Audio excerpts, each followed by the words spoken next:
And now it's time for the mix. You know, dogs, I believe, have incredible memories. I've always believed this. But take a look at this dog who gets reunited with an owner and passes out from overwhelming joy.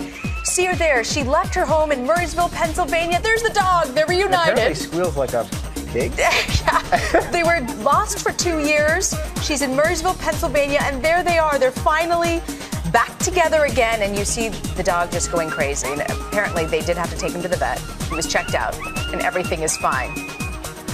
All right, well, that's the sound I make when I come home after a long trip. I don't know about Is that you, so right? I'm familiar with that. But speaking of strange sounds and squeals, here's an odd one. A pub owner in Britain lost his watch. Okay. And the alarm was set for last call, 10:55 p.m. Well, all of a sudden, he hears it nearby. Turns out it's inside his dog. Yes? What? In the dog? That big black dog there had swallowed his watch whole. Don't know why. Don't know what he had stuck his wrist in there, but got it to spit it up, and the dog's fine. So it didn't come out the other end. It came out the other end. And they got last call in, too. Oh, there you go. There you go. Huh. Double win. This is probably Boyfriend of the Year award, the things people do for love. One guy traveled halfway around the world. You see him here. It's called A Film for Ella. Went to Hong Kong to get all the way over to Sydney.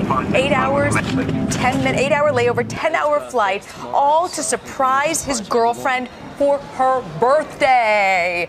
So 28 hours, and then he shows up in the garage. Her reaction?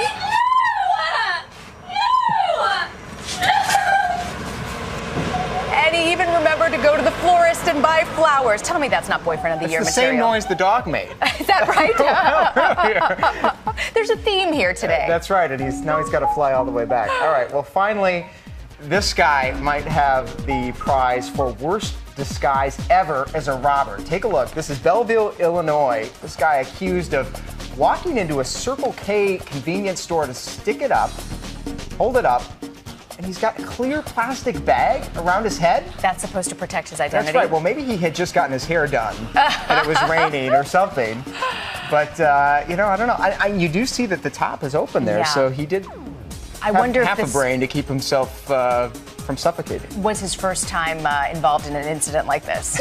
It truly is worst disguise ever. Well, needless to say, police say they won't have too much trouble finding him. I believe they're probably right.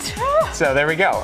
We don't have any bags to try out, but maybe we'll have to a little later on. Note to self: use a paper bag raining here in New if York I decide today. to rob a bank. Coming up, more news from ABC. Stay with us. We've got a lot more.